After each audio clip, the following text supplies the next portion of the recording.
ये क्या चल रहा है? बंद करो उसको। सर ट्रेन की आवाज आ रही ट्रेन चल रही है। तो किसके यहाँ चल रही है? बंद करो। है। इधर चल नहीं रही है, मतलब आवाज आ रही। सर कल आप वो माइक्रोस्कोप को कह रहे थे, बताना था। माइक्रोस्कोप का क्या बताना था? ओके। मैं क्या कह रहा था, चलो अब मैं कुछ 2-3 टॉपिक के रिव्यू ले रहा हूँ, है ना? और एनटीए के क्वेश्चन भी उसमें करना है। तो एक मिनट, मेरा प्लान कहाँ चला गया? चलो छोड़ो, वो टॉपिक तुम्हें समझ में आ गए होंगे कि इसमें ज्यादा आए हैं क्वेश्चन उसके। ठीक है, पहला टॉपिक वेव ऑप्टिक्स, है ना? चलो वेव ऑप्टिक्स में मैं पॉइंट्स ले रहा हूं। पहला पॉइंट है हाइगन प्रिंसिपल।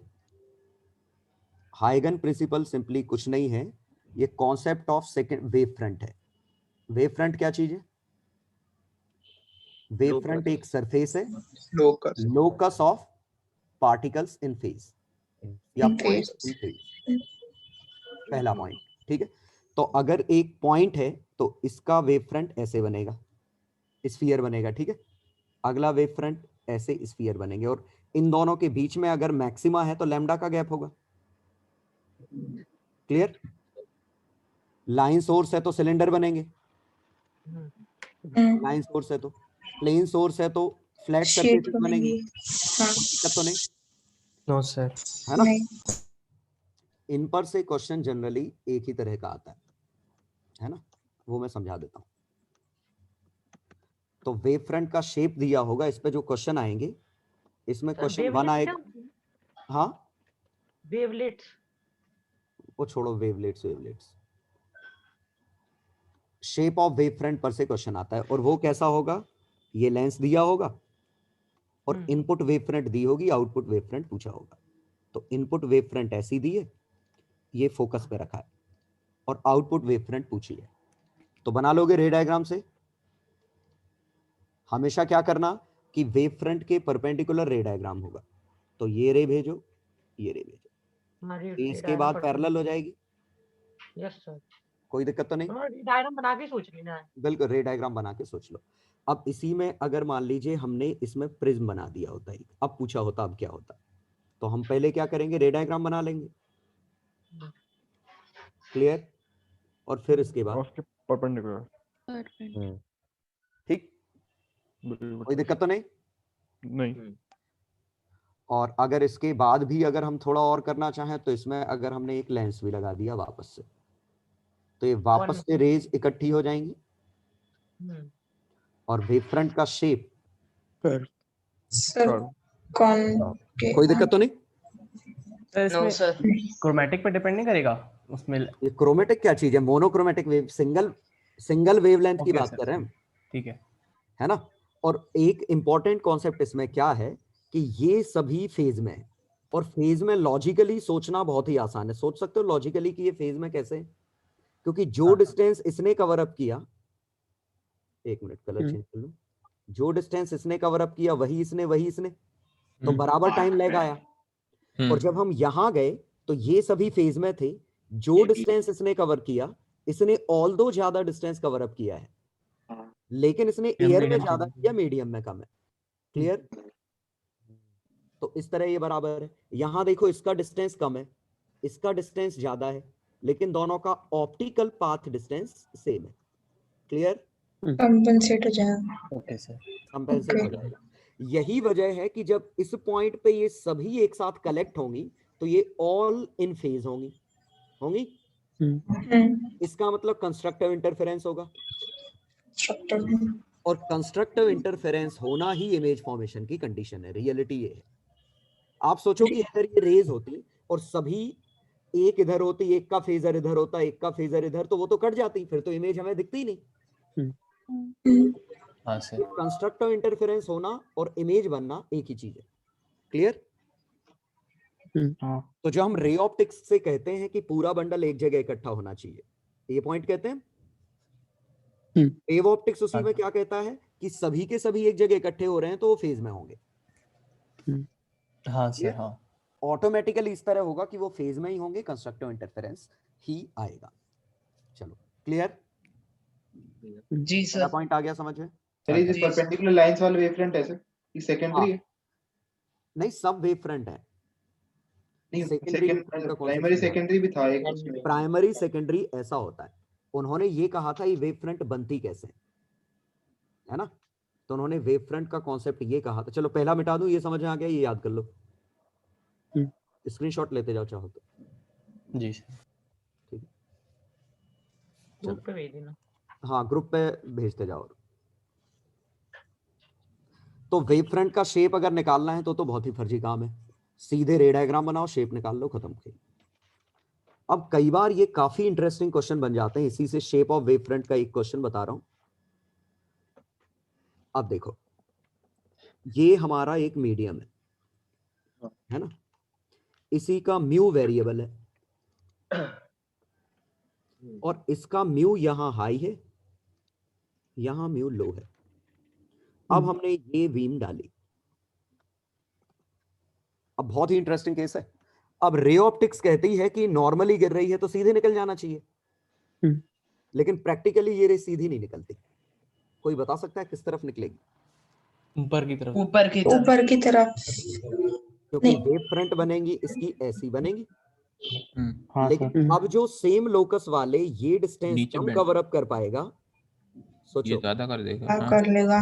नीचे बेंड होगी। करेगा तो अगली वेव फ्रंट का शेप ऐसा हो जाएगा। हाँ सर, हाँ बिल्कुल सही। वेव फ्रंट के शेप अब ऐसे जाएंगे।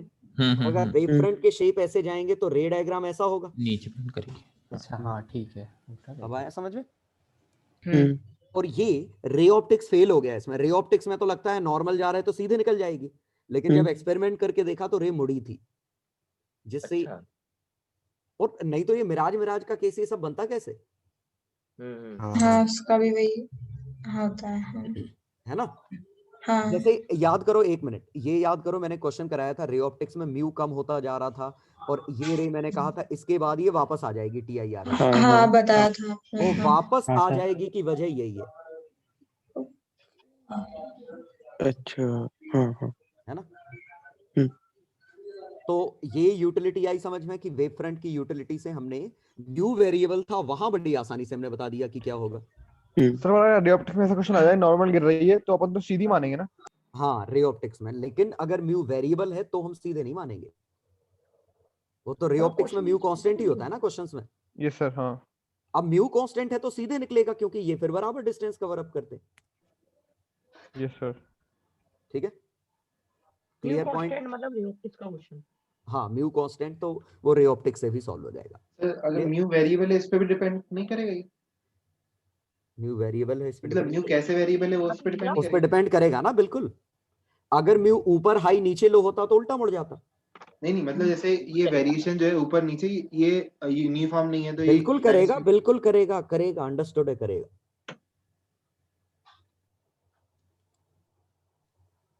ठीक, हाँ चलो, ये क्वेश्चन आया हुआ क्वेश्चन है शायद एडवांस या मेंस का, कहीं कभी तो आया था। 2019 में आया। हाँ, चलो। स्कूल में अब देखो, इसका पहला एप्लीकेशन देखा, दूसरा एप्लीकेशन बहुत ही स्ट्रेट फॉरवर्ड ऐसा आएगा। ये सरफेस है कोई हमारी, वेव फ्रंट यहां से रेज आ रही हैं, तो रेज ना देके उन्होंने वेव फ्रंट दे रखा होगा। क्वेश्चन में वेव फ्रंट दे रखी होगी कि वेव फ्रंट ऐसी थी। Yes sir. और अब आउटपुट वेव फ्रंट दे रखी होगी कि इससे टकराने के बाद वेव फ्रंट कैसी होगी, ऐसी होगी। सर हम क्या वेरिएबल है। करेंगे? नहीं म्यू कांस्टेंट। अच्छा फिर तो हम रे डायग्राम बनाएंगे तो हमें अपने आप फील हो जाएगा किस तरफ म्यू कम है, किस तरफ म्यू ज्यादा है। आ गया समझ में? और जहां तक अब हमें आई और आर पता करने हैं, तो आई और आर इस फिगर में मैथ से हम ढूंढ लेंगे। Yes sir. क्योंकि ये आई है तो यहाँ ये आई है। ये फील आया? सोचो, 90 पे। हाँ आया? नहीं आया। 90 माइनस आई और आई। 90 माइनस आई नहीं कर पा रहे? नहीं आना। अरे यार सही में रे, आ गया सर। आ गया सर, आ गया। नॉर्मल के साथ ये आई है, ये बचा हुआ 90 माइनस आई। 90 माइनस आई तो ये आई। हाँ ठीक है, आ गया। सिमिलरली आर यहाँ से ये है, तो अगर एक और वेव फ्रंट यहाँ बनाई होती, हमने इसी को आगे एक्सटेंड कर दी होती, तो आर इसका ये होता। हाँ तो क्वेश्चन ऐसा आता है इसमें कि ये हमारी सरफेस दी होती है। यार पीछे माइक का अजीब सा चल रहा है यार, कितना बहुत इरिटेटिंग साउंड आ रहा है। वेव फ्रंट ऐसी दी होती, जैसे 30 डिग्री, ये 45 डिग्री, ये दो वेव फ्रंट दी होती। मतलब ये ए और बी वेव फ्रंट से ये ए डैश पहुंच गया, बी बी डैश पहुंच गया, ऐसा था। तो अब हमें ये अगर निकालना है कि इसका रिफ्रैक्टिव इंडेक्स कितना है, तो हम कैसे करेंगे, यहां से रे डालेंगे, यहां से रे डालेंगे और फिर इस रे को, ठीक है, यहां इसके परपेंडिकुलर रे डालेंगे, तो ये पता चल जाएगा अवे फ्रॉम नॉर्मल हो गया है, ये 30 है, 45 ये डिग्री। 45 है, कोई दिक्कत। तो म्यू की वैल्यू नीचे म्यू कम है, ऊपर म्यू ज्यादा है, क्लियर। दोनों का ratio sin 30/sin 45, mu relative आ गया, 1 से छोटा, क्लियर। Yes sir. तो ये क्वेश्चन आता है इसमें। स्क्रीनशॉट ले लो। स्क्रीनशॉट लेते जाओ, ले लो।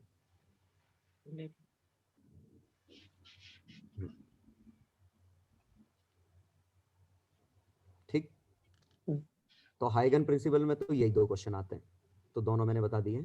हाँ, अब इसमें जहां तक क्वेश्चन इसका उठता है कि सेकेंडरी वेव फ्रंट क्या है, ये हाइगन प्रिंसिपल की जुगाड़ थी, ये थी कि पहली वेव फ्रंट तो तुमने आर डिस्टेंस पे बना ली, ये वेव फ्रंट आ गई।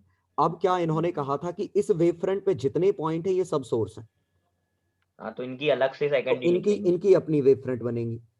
Yes sir. Clear.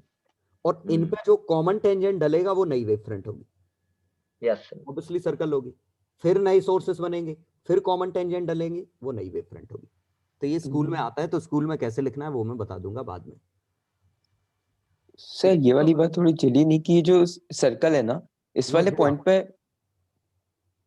Outer circle. Sir जी, जो इनर सर्कल है और जो आउटर, ये दोनों आपस में टकराते होंगे। अरे यार ये बताओ, एक आदमी इधर है, एक आदमी इधर है, ये लाइन में खड़े हैं, इसको हमने धक्का दिया, तो इस वाले पर्सन के लिए तो सोर्स ये है ना, हाँ, उसके लिए बस यही है। अब सोचो कि यही पर्सन ऐसे चारों तरफ सर्कल में खड़े होते, ऐसे होते, बहुत सारी जनता खड़ी है ना, बीच वाला अचानक एक्सपांड कर गया, तो ये इस पे धक्का लगाएगा, ये इस पे, ये इस पे, ये इस पे, ये इस पे, ये इस पे, तो इन सभी के लिए तो सोर्सेस ये है ना, आगे आने वाले के लिए सोर्सेस ये है। अच्छा, यस सर। तो हमेशा क्या होगा, पहले वो रिसीव करेगा फिर ट्रांसफर करेगा, सेम वही जो डॉपलर इफेक्ट में हुआ था कि पहले ये रिसीव करेगा फिर ट्रांसफर करेगा। याद आया? Yes sir. ऐसे ही हमने रिफ्रैक्शन में भी देखा था कि अगर डॉपलर में रिफ्रैक्शन हो रहा है तो 2 इंस्टॉलमेंट में करो, पहले ये रिसीव करेगा फिर ट्रांसमिट करेगा, क्योंकि होता ही ऐसा है कि पहले ये सोर्स की तरह, ऑब्जर्वर की तरह काम करता है, फिर सोर्स बन जाता है। आया समझ में? तो प्राइमरी वेव फ्रंट क्या है कि पहले जैसे ये पॉइंट थे, इनने सिग्नल रिसीव किया, अब इन्होंने अपना बनाना चालू किया, तो ये सिग्नल आगे की तरफ जा रहे हैं। इनफाइनाइट पॉइंट होंगे, इनफाइनाइट पॉइंट्स, इसीलिए उन पे जो टेंजेंट डलेगा वो भी कंटिन्यूअस होगा। तो ये हमारी नई वेव फ्रंट हो गई। अब इसकी कोई खास यूटिलिटी यहां समझ में नहीं आएगी, क्योंकि सर्कल पे टेंजेंट सर्कल लेंगे, अगला भी सर्कल है। इवन आप प्लेन सोर्स होता तो इस पे टेंजेंट डालते, ये बनते, तो अगला टेंजेंट ये, फिर आ गई वेव फ्रंट, फिर आ गई वेव फ्रंट, प्लेन ही आई, ज्यादा मजा नहीं आ रहा है। ये तभी काम आता है जब हमारा मीडियम चेंज हो रहा हो। सिलेंड्रिकल भी बन सकती है कि रेज अगर यहां से वेव फ्रंट आ रही थी, तो देखो यहां से सर्कल ऐसे बन रहे हैं, अगली वेव फ्रंट, अगली वेव फ्रंट, लेकिन जो ही अब मीडियम के अंदर आएगा ये सर्कल की साइज छोटी हो जाएगी, देखो इसकी साइज छोटी होगी, इसकी साइज बड़ी होगी।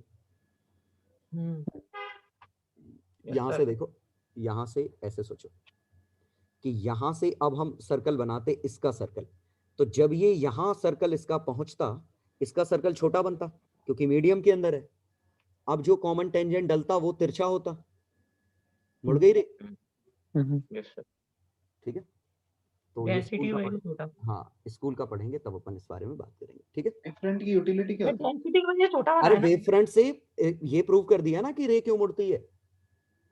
ये तो हम पहले ही प्रूफ कर सकते थे। कब प्रूव किया? कब प्रूव किया? अभी इसके पहले वाले में कि वेलोसिटी कम हो गई थी। हाँ, तो वो वेव फ्रंट से ही तो रे डायग्राम कैसे सोचा कि रे डायग्राम क्या बनेगा, पहले हमने वेव फ्रंट बनाया फिर हमने रे डायग्राम बनाया। नहीं नहीं, तो भी अगर अपन को पता ही नहीं था लाइट रे एंटर कैसे कर रहे हैं, तो अपन ने वेवफ्रंट कैसे बनाया था फिर? एक मिनट, क्यों नहीं पता था? ये तो हमें पता था ना कि प्लेन सोर्स से आने वाली रेज ऐसी होंगी। ये तो हम शुरू से बनाते हुए आ रहे हैं ना। ये अगली बनी, ये अगली बनी, ये अगली बनी, तो तब सर तक वो दिक्कत नहीं टकरानी आई में, जब तक सेम मीडियम में। जो ही सर वो टकराई टकरा तब गड़बड़ होना चालू हुआ। सर वो टकराने की वजह छोटी बनी ना। हाँ, अरे ये मीडियम है, ये मीडियम डेंस है, तो लाइट अच्छा, कम उसकी ट्रेवल वजह से, करेगी ना। हाँ उसकी वजह से छोटी बनी है वो हाँ, वेवफ्रंट। ठीक है, तो 2 ही क्वेश्चन आएंगे, मैं दोनों एक्सप्लेन कर चुका हूँ। चलो अब आ गया थर्ड हमारा YDAC और डिफ्रैक्शन। तो दोनों एक साथ समझते हैं। इसमें पहला तो इंपॉर्टेंट पॉइंट, बहुत ही इंपॉर्टेंट पॉइंट ये है कि पाथ डिफरेंस यहां से अगर हम थीटा लेंगे तो वो d sin थीटा है। dy बाय डी की जगह ये याद रखो। और यहां सिंगल स्लिट है सेकंड में, इसका कलर चेंज कर लेता हूं, सिंगल स्लिट है, तो यहां पे भी path difference d by D sine theta. Clear? Yes sir. Theta दोनों में सेम है, तो पाथ डिफरेंस दोनों में d साइन थीटा है। अब इसके बाद बात उठेगी कि ये थीटा छोटा है कि बड़ा है। ठीक है, तो अब अगर थीटा स्मॉल है, तो थीटा अगर लार्ज है तो फ्रिंज विथ वेरिएबल है। क्लियर? लेकिन थीटा अगर स्मॉल है तो फ्रिंज विथ कांस्टेंट है। और कैसे निकालेंगे हम? डेल्टा डी साइन थीटा को dy बाय डी लिख लेंगे और इसको n लैम्डा लिखेंगे, तो y को n d lambda by D लिखेंगे, n बीटा। ये मैक्सिमा की लोकेशन आएगी, मिनिमा हम अंदाज से लगा लें। क्लियर? और अगर यहाँ बीटा वेरिएबल है, अगर यहाँ मैक्सिमा चाहिए तो यहाँ मैक्सिमा कैसे निकालेंगे? सिर्फ d sine theta n lambda, बस इससे थीटा की value sine inverse n lambda by D. Clear?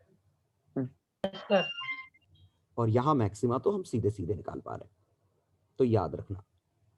अब सेकंड आया अपना ये वाला, इसका सर थीटा अपन लोग सर 30 डिग्री तक मान सकते ना सर, छोटा है सर, क्योंकि सर नहीं 30 डिग्री तक नहीं, मैं पागल हो, 10 डिग्री तक। सर साइन 30 1/2 होता है और पाई बाय 6 भी अगर देखा जाए तो 0.5 के लगभग ही रहता है सर इसलिए। नहीं, लेकिन मत मानना ऐसा, 10-15 डिग्री तक मान लेना, ज्यादा भावनाओं में मत बहो। अरे सर उतना ही तो आ रहा है लगभग। कोई बात नहीं बेटा, वो 599 और 601 वाला क्वेश्चन था, गत नहीं हो जाएगी उसमें अगर तुमने मान लिया तो। हाँ सर वही सर। ठीक है, 30 डिग्री अगर दे रहे हैं, 45-60 डिग्री दे रहे हैं, मतलब इंटेंशनली वो ये मान के दे रहे हैं कि आप फ्रिंज विथ कांस्टेंट ना मानो, मतलब लार्ज मानो। हाँ, फ्रिंज विथ वेरिएबल मानो, पता ही नहीं कितनी है, पूछी नहीं जाएगी फिर फ्रिंज विथ। Yes sir. है ना? चलो इसी में मैं क्वेश्चन ही बता देता हूँ ना, है ना? क्वेश्चन मतलब सीधे ऐसा होगा, क्वेश्चन सीधे ऐसा हो सकता है कि यहाँ से ये 2 स्लिट हैं, इन पे से आ रहा है और यहाँ पे वैल्यू पूछी होती है। अब अगर मान लो ये 2 मीटर दिया है और 1 मीटर पे वैल्यू पूछी है, तो अब ये थीटा स्मॉल थोड़ी ना है, नहीं है, तो इससे थीटा हम निकालेंगे और path difference D sine theta लेंगे। या क्वेश्चन में कह दिया, बताओ थीटा 30 डिग्री पे क्या आएगा, तो हम 30 डिग्री पे निकालना पड़ेगा यहाँ डेल्टा कि ये फॉर्मूला बेस्ड क्वेश्चन नहीं आएंगे ना। हाँ, जैसे लैम्डा 6000 एंगस्ट्रॉन है, d 1 mm है, d 1 mm है, तो यहाँ पे पूछा है, तो यहाँ पाथ डिफरेंस हम क्या लिख लेंगे? d sine theta. तो 1 mm का साइन थीटा मतलब 1/2 mm। अब 1 mm कितने लैम्डा के बराबर है ये देखेंगे, तो 1 mm मतलब 10 पे -3 बाय 6 इंटू 10 पे -7, 10 पे 4 बाय 6 के बराबर। क्लियर? तो ये वाला 10 पे 4 बाय 12 हो गया लैम्डा, और इससे आप निकाल लो कौन सा मैक्सिमा है। अरे किसका माइक है यार ऑन किए? नाम देख लो। चलो ये आ गया समझ में। तो अगर थीटा दे रखा है फाइनाइट, जैसे कि हमारा क्वेश्चन अभी आया था 30 डिग्री से 30 डिग्री, ये तो ये थीटा बड़ा है, तो यहां हम निकालने के लिए ये निकालेंगे, इसका ग्रेटेस्ट इंटीजर ले लो, उतने मैक्सिमा बनेंगे यहां। क्लियर? इसका ग्रेटेस्ट इंटीजर ले लो, उतने मैक्सिमा यहां बनेंगे, तो उससे नंबर ऑफ मैक्सिमा मिल जाएगा और इसी से हम इंटेंसिटी निकाल सकते हैं, फेज वेज निकाल के। ठीक है, चलो सेंटर को भी काउंट वो पूछा जाएगा, अगर कि माइनस से प्लस है तो सेंटर काउंट करेंगे, नहीं तो फिर वो रेंज गिवन होगी क्वेश्चन में। क्लियर? हाँ, तो इसमें जनरली क्वेश्चन पूछे जाते हैं, देखो बहुत ही आसान होता है। बीटा क्या है? अगर बीटा पूछा है तो अंडरस्टूड थीटा छोटा है, या फिर एंगुलर विथ पूछी जाती है, एंगुलर फ्रिंज विथ, और ये तो सिंपली बीटा बाय डी है। याद आया? हाँ जी सर। बीटा को अगर डी से डिवाइड कर दो तो ये इसकी एंगल वाला एंगल सबटेंडेड मिल जाएगा। तो या एंगुलर फ्रिंज विथ पूछी जाएगी, ये तभी पूछा जाएगा जब थीटा स्मॉल है, या ज्यादा से ज्यादा इंटेंसिटी पूछी जाती है, मैक्सिमम कितनी है, मिनिमम कितनी है, और इंटेंसिटी एट वाई कितनी है। तो मैक्सिमम तो वही √I1 प्लस √I2 का होल स्क्वायर, ये √I1 माइनस √I2 का होल स्क्वायर, और यहां फॉर्मूला लगाना पड़ेगा अपन को, I1 I2 I1 I2 cos phi, और cos phi कैसे निकालेंगे, वो y के फॉर्म में हम निकाल लेंगे as a function of y। Clear? तो y ds से ठीक है, कोई दिक्कत तो नहीं? सर ये I max 4I0 ही तो है ना, और I minimum अरे हमें क्या पता कि दोनों इंटेंसिटी बराबर है। अगर ये I0 है तो ये 4I0 लिखेंगे, अदरवाइज ऐसे निकालना पड़ेगा। A1 प्लस A2 का होल स्क्वायर लिखा है, कुछ और नहीं, है ना? और ठीक है, और इसमें दो ही एड ऑन्स क्वेश्चन आएंगे, कि मतलब वैसे एक ही आता है जनरली, कि अगर हमने ये स्लिट लगा दी तो क्या होगा, तो पूरा का पूरा पैटर्न शिफ्ट हो जाएगा। ठीक है, तो अगर हमने स्लिट लगाई तो क्या होगा, पैटर्न शिफ्ट होगा कितना, T mu minus 1 by mu1 minus p2 by 2 lambda into beta. ठीक है, और अगर हमने इसी को स्लिट की जगह हमने व्हाइट लाइट डाली तो क्या होगा, सिर्फ एक मैक्सिमम, सिर्फ एक ही मैक्सिमम आएगा। Central maximum. क्लियर? जी सर। और अगर एंगल पे डाली तो, एंगल्ड इनपुट दिया तो एंगल्ड बीम, मैक्सिमम शिफ्ट हो जाएगा। तो अगर हमने बीम ऐसी डाली तो उसी एंगल पे थीटा नीचे चला जाएगा। ठीक है, मैं इसमें आज तक आया नहीं वैसे ये वाला एंगल वाला। स्क्रीनशॉट ले सकते हो। चलो, व्हाइट लाइट वाले में भी प्राइमरी सेकेंडरी पूछ सकते हैं क्या? नहीं नहीं नहीं, व्हाइट लाइट में एक ही बनेगा बस सेंटर पे, बाकी सारे कट जाते थे ना। बाकी ऐसा होगा कि एवरेज जनरल इल्यूमिनेशन हो जाएगा, सेंटर पे व्हाइट बनेगा, बाकी फिर वो कलर्स आएंगे, ब्लू पहले ब्लू हाँ कलर्स आएंगे फिर, है ना?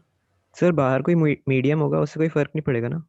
इस मीडियम से कोई फर्क नहीं पड़ेगा, बाहर के मीडियम से कोई फर्क नहीं पड़ने वाला है, बशर्ते सिमेट्री है। अगर एंगल से गिर रही है तो बाहर के मीडियम से भी फर्क पड़ेगा, है ना? और इस मीडियम का रोल लेना है तो लैम्डा को लैम्डा बाय म्यू से रिप्लेस कर देना। ठीक है, ठीक है। चलो, अगला पॉइंट इसमें था डिफ्रैक्शन। डिफ्रैक्शन में एक चीज बहुत जरूरी ध्यान रखना कि बाय डिफॉल्ट हम स्लिट की बात कर रहे हैं, स्लिट ही फ्रॉनहोफर डिफ्रैक्शन है। फ्रॉनहोफर जो नाम आया था ना, वो स्लिट ही है, फ्रॉनहोफर। और एक और होता है फ्रेस्नेल। फ्रेस्नेल डिफ्रैक्शन जो होता है ना, वो हमारा पिन होल वाला है। 1.2 में डिस्टेंस इनफाइनाइट होता है, जो आप कह रहे थे सर्कुलर और वो वाला। हाँ हाँ 1.22 वाला प्रेशर जो वीडियो में था। 1.22 डी। तो यहाँ पे डेल्टा आता है हमारा डी साइन थीटा, जो कि लैम्डा बनता है, और यहाँ पे भी लैम्डा बनता है, और वैसे ही आएगा डी लैम्डा बाय डी, और यहाँ यही चीज हो जाएगी 1.22 D lambda by D. Clear? जी सर। इसमें भी ध्यान रखना है, ये आंसर तभी है जब थीटा स्मॉल हो। क्लियर? हाँ सर। जी सर। अगर थीटा लार्ज है तो ये चीज तो ट्रू है, क्योंकि ये कब आया है, जब हमने डी साइन थीटा को डी टेन थीटा मान लिया है, तभी तो हमने इसको डी वाई बाय डी मान लिया है, और तभी इसको लैम्डा लिखा है, तभी हमारा Y D lambda by D बना है। सोचो। क्लियर? तो ये ध्यान देना कि ये सिर्फ तभी ट्रू है जब थीटा स्मॉल है। तो अगर मैं इसी में एक एग्जांपल दे दूं कि ये जैसे हमारा होता 2 मिलीमीटर और यहां से वेवलेंथ गिर रही है 6 मिलीमीटर की। अब पूछा होता सेंट्रल मैक्सिमा क्या है, तो अब हमारा डी लैम्डा के ऑर्डर का है, तो हम ऐसा नहीं फॉर्मूला लगा सकते, लेकिन हम ये अभी भी कह सकते हैं कि यहाँ पाथ डिफरेंस लैम्डा होगा। तो यहाँ 2 sin theta is equal to lambda 6 sin theta, एक मिनट डी, ओके ये कम कर दिया मैंने, सॉरी ये मुझे 12 है। तो sin theta 1/2, theta 30 degree, clear. और अगर थीटा 30 डिग्री आ गया तो इसकी एंगुलर फ्रिंज विड्थ अब 60 डिग्री हो गई और ये लेंथ d/√3 है। आया? हम कैपिटल डी को बड़ा मान के चल रहे हैं अभी। जी सर। कैपिटल डी तो हमेशा ही बड़ा होगा। ओके ठीक है, कोई दिक्कत तो नहीं? तो बस ये कह रहा हूं, ये फॉर्मूला आप कब यूज करोगे, ऐसा लिखा हो या डी काफी बड़ा हो लैम्डा, एक ही बात है, तभी ये फ्रिंज विड्थ के फॉर्मूले लगते हैं, चाहे YDSE हो चाहे डिफ्रैक्शन हो। जी सर। लेकिन अगर थीटा लार्ज है तो फिर फॉर्मूले नहीं लगाने, आपको सिर्फ पाथ डिफरेंस याद रख के उससे थीटा निकाल लो, ट्रिग्नोमेट्री लगा दो। ठीक सर, इसमें आपने क्लास में एक ये वाला सेक्शन दिया था कि डिस्टेंस के संग इंटेंसिटी जो कम होती है उसको भी कैलकुलेट करना। ओके, बता रहा हूँ। आ गया समझ में कि ये कैसे आया ये प्रूफ? जी सर। आखिरकार वो फॉर्मूले का प्रूफ ही हमारा इस पे डिपेंड कर रहा था कि हमने sin थीटा tan थीटा बराबर मान लिए, तभी जाके ये हमारा आंसर आया। और अगर बराबर नहीं है तो आपको ये करना है। जी सर। ठीक है, और अगर ये सर्कुलर है तो बस इसको रिप्लेस कर देंगे एक 1.22। ठीक, वो तो याद रहेगा। चलो स्क्रीनशॉट ले लो। लास्ट पॉइंट हमारा इसमें, हाँ वही इंटेंसिटी वाला था, है ना, कि इसकी intensity with theta diffraction.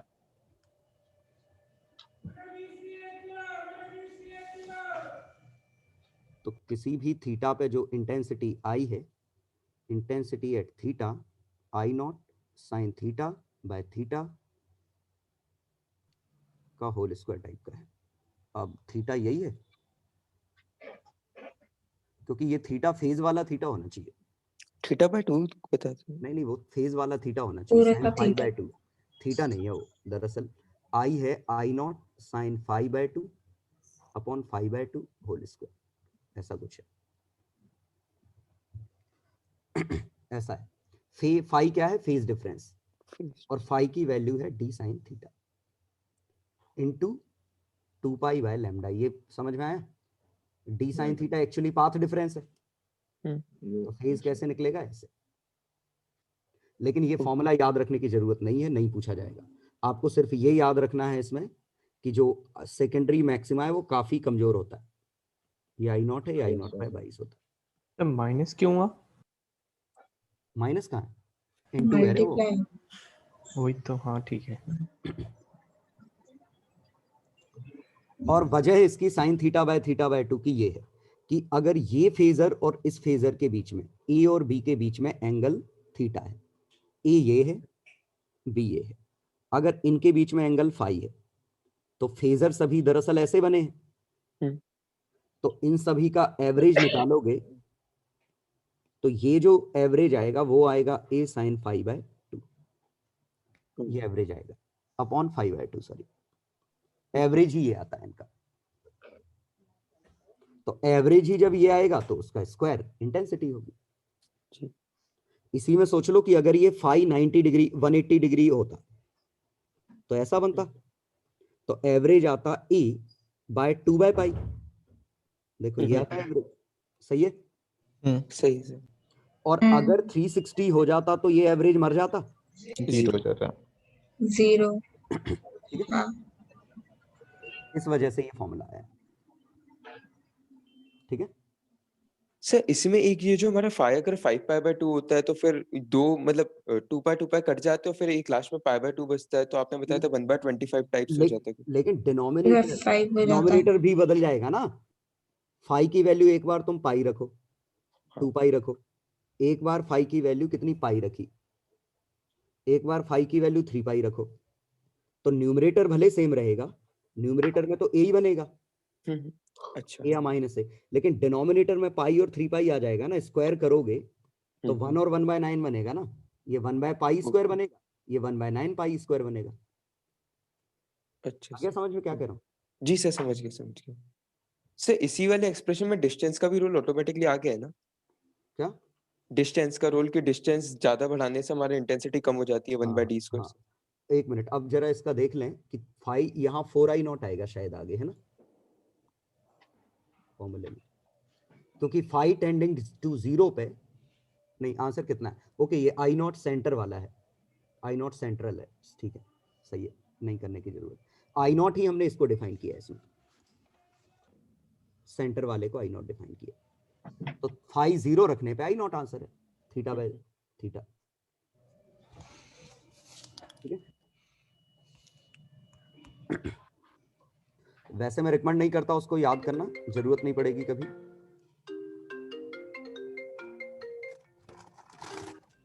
Sir 2 slit होती तो 4i0 होता ना, हाँ वो तो मतलब डबल स्लिट जो में आएगा, ये तो सिंगल स्लिट ही है। तो जो आई पहले था वही आई सेंट्रल फ्रिंज का होगा, हाँ मतलब बिल्कुल मैक्सिमा का। ठीक है जी सर। पोलराइजेशन में मेरे ख्याल से कोई दिक्कत होनी नहीं चाहिए, स्कैटरिंग में कोई दिक्कत नहीं होनी चाहिए, 1/λ/4। पोलराइजेशन वही है, याद रखना कि अनपोलराइज्ड अगर इनपुट है तो I/2 होगा, क्योंकि ये थीटा हर इंस्टेंट पे वेरिएबल है, लेकिन अब पोलराइज्ड इनपुट है तो फिर अब ये cos स्क्वायर थीटा बनेगा इसका। क्लियर? इसीलिए ध्यान रखना कि अगर क्वेश्चन में सीधे पोलराइज इनपुट दे रखा है और ये थीटा है, तो आप सीधे इसका answer I cos square theta by I/2 नहीं करेंगे, already polarized sir already polarized, ठीक है। सर जब भी अनपोलराइज्ड लाइट होती है और उस पे अपन थीटा एंगल पे डालेंगे तो कुछ फर्क पड़ेगा, क्योंकि वो तो हर डायरेक्शन सेम ही है। हाँ तो नहीं पड़ेगा ना, इसीलिए तो यहाँ I0/2 ही आएगा, इसको घुमाते रहो कोई फर्क नहीं पड़ेगा, ठीक। हाँ चलो अगला कॉन्सेप्ट इसमें छोटा सा एक और बचा था, रिजोल्यूशन। रिजोल्यूशन सिंपल लेंस का ही आएगा, रिजोल्यूशन सर्कुलर वाले का। और रिजोल्यूशन का क्या था, इसके लिए मैं आपको रिकमेंड करूंगा वो फिगर याद रखना कि ये पॉइंट की इमेज जब हमने यहां बनाई तो रे ऑप्टिक्स कह रही थी पॉइंट इमेज है, वेव ऑप्टिक्स ने कहा नहीं फैली हुई है। इस पॉइंट की जब इमेज बनाई तो ये दोनों ने, क्योंकि ये फिगर बहुत ही अच्छा है समझने के लिए ये, और अगर रिजॉल्व हो तो इसका मिनिमा इसके मैक्सिमा पे आ जाए, तो ये गैप 1.22 d/d हो, आधी विड्थ है, समझ गया ना। और ये एंगल अगर थीटा है तो ये एंगल अगर थीटा है और ये फोकल लेंथ पे मीट कर रहा है, मतलब या डी मान लो, डी ही एफ है ना, मतलब हम टेलीस्कोप की बात करें काफी दूर से देख रहे हैं तो ये डिस्टेंस लार्ज है, तो ऑब्वियसली ये फोकल लेंथ होगी, तो इस थीटा की वैल्यू आएगी 1.22 d/d, और रिजोल्यूशन पावर होता है 1/θ, तो d/1.22 लैम्डा। d क्या है? पिंस के पीछे डिस्टेंस, अपर्चर नहीं अपर्चर है d, अपर्चर, ठीक है जी सर। तो रिजोल्यूशन इससे याद रखना, तो ये चाहे आई हो चाहे टेलीस्कोप हो, सबके लिए फॉर्मूला अपन को यही लगाना है। स्क्रीनशॉट ले लिया? जी सर। चलो एक टॉपिक खत्म हुआ। दूसरा टॉपिक था अपना जो मैंने इसमें यूज किया है, वो है सिंपल हार्मोनिक मोशन, है ना। सिंपल हार्मोनिक मोशन में पहले आपको इक्वेशन लिखना सीखना है, तो इक्वेशन में मेरे ख्याल से हाईली कंफर्टेबल होने चाहिए आप कि इनको प्लॉट कैसे करते हैं, लिखते कैसे हैं, पक्का? Yes yes. अब रिलेशन एक्सीलरेशन और पोजीशन का ये रिलेशन है, वेलोसिटी और पोजीशन का रिलेशन, मैं तो ये ओमेगा ए साइन थीटा से याद रखता हूँ। एक्स अगर ए साइन थीटा है तो velocity omega A cos theta है, इसी और का क्वेश्चन आया एक्सीलरेशन ओमेगा स्क्वायर ए साइन थीटा है। इससे याद रखता हूँ, ठीक है, तो रटने की जरूरत नहीं पड़ती। और इसी से आपको ग्राफ भी समझ में आ जाएंगे किन के क्या होंगे। इन दोनों का ग्राफ एलिप्स होगा, इन दोनों का ग्राफ लाइन होगा, इन दोनों का ग्राफ क्या होगा? एलिप्स। एलिप्स। इन दोनों का लाइन होगा, लाइन।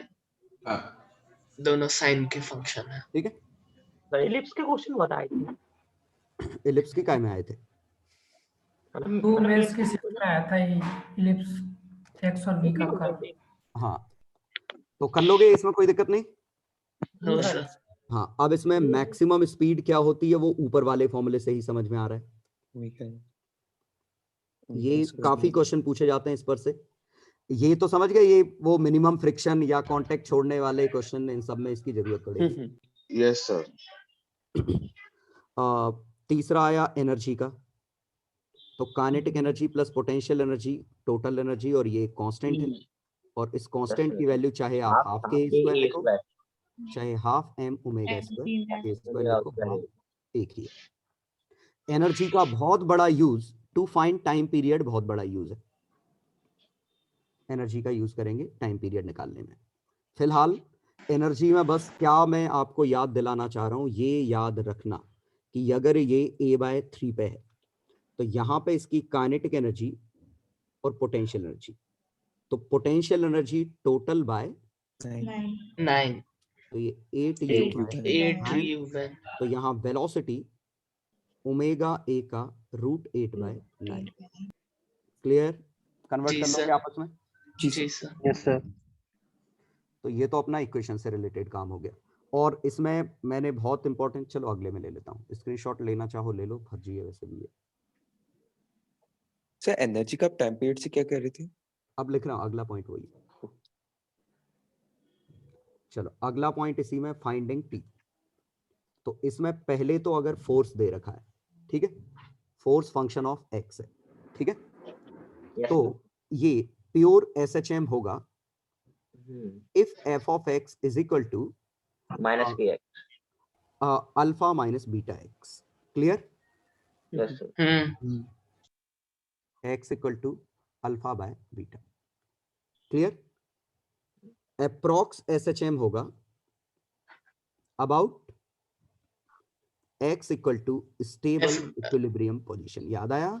f/k। तो यहाँ टाइम पीरियड आएगा 2 pi under root m by k, और k क्या है? Del f by del x at stable equilibrium. Okay, आया समझ में ये? जी सर। जी सर। लिखवाया था आपने स्टार्टिंग। हाँ, वो अब पढ़ा चुका हूँ, नया कुछ नहीं पढ़ा रहा हूँ, बस याद दिला रहा हूँ कि तुम्हें क्या क्या याद रखना है। इसमें तो कोई दिक्कत नहीं, m बाय बीटा पहले पार्ट में। नो सर, चलिए। दूसरे पार्ट में बस बीटा की वैल्यू ही डेरिवेटिव पहले से याद रखो। इसका डेरिवेटिव निकालते तो बीटा आता, यहाँ df/dx करना पड़ता, और रियलिटी है यहाँ हमें एक माइनस लगाना पड़ेगा। आया समझे? क्योंकि स्टेबल इक्विलिब्रियम पे माइनस ही लगेगा। जी सर। और del f by del x ही del 2u by del x square है, अगर एनर्जी का ग्राफ दिया है तो। हाँ सर। ठीक, चलो पहला पॉइंट। दूसरा क्या क्या अप्रोक्स? अरे अप्रोक्स सिर्फ लीनियर फंक्शन ही प्योर SHM होता है। लीनियर नहीं है, अगर फंक्शन ऐसा है तो स्ट्रेट लाइन f का ग्राफ अगर बनाओगे तो सिर्फ इतने हिस्से के लिए स्ट्रेट लाइन है ना, f और x का ग्राफ। APY में भी आया था तो स्मॉल एम्पलीट्यूड के लिए होगा, लार्ज एम्पलीट्यूड के लिए नहीं। हमेशा स्ट्रेट लाइन है f और x का ग्राफ, तो किसी भी एम्पलीट्यूड के लिए pure SHM about x for any amplitude, और ये फॉर स्मॉल एम्पलीट्यूड। ठीक है? ठीक है सर। जी सर। तो इसमें तरीका क्या था? हल्का x खिसकाओ, फोर्स देखो, एक्स्ट्रा फोर्स देखो, और SHM करा दो। क्लियर? चलो पहला आ गया। दूसरा पॉइंट हमारा था कि अगर हम स्प्रिंग सिस्टम, तो पहला इसमें पॉइंट आया था कि ग्रेविटी का तो रोल ही नहीं है ट्रांसलेशन में। ग्रेविटी का कांस्टेंट फोर्स है, इग्नोर मार दो। और अगर स्प्रिंग किसी थीटा पे लगी है तो क्या करो उसका 2 cos थीटा cos स्क्वायर ले लो। cos square. बिल्कुल, तो इसका k इक्विवेलेंट हो जाएगा k1 + k2 cos square theta. Component कर लो। ठीक है, चलो मिटा रहा हूं, अगला बता रहा हूं।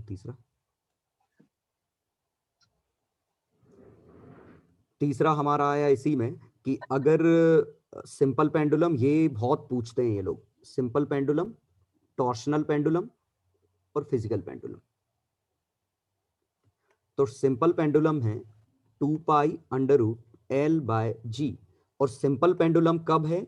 जब प्योर ट्रांसलेशन हो। क्या है समझ? याद करो, मैंने आपको क्लास में भी बताया था कि सेंटर ऑफ मास पे ये चीजें चिपकी हूं। याद आया क्या कह रहा जी हूं? सर, हाँ हाँ, दिखाया था ये घूमता नहीं है उसके अबाउट। इसमें।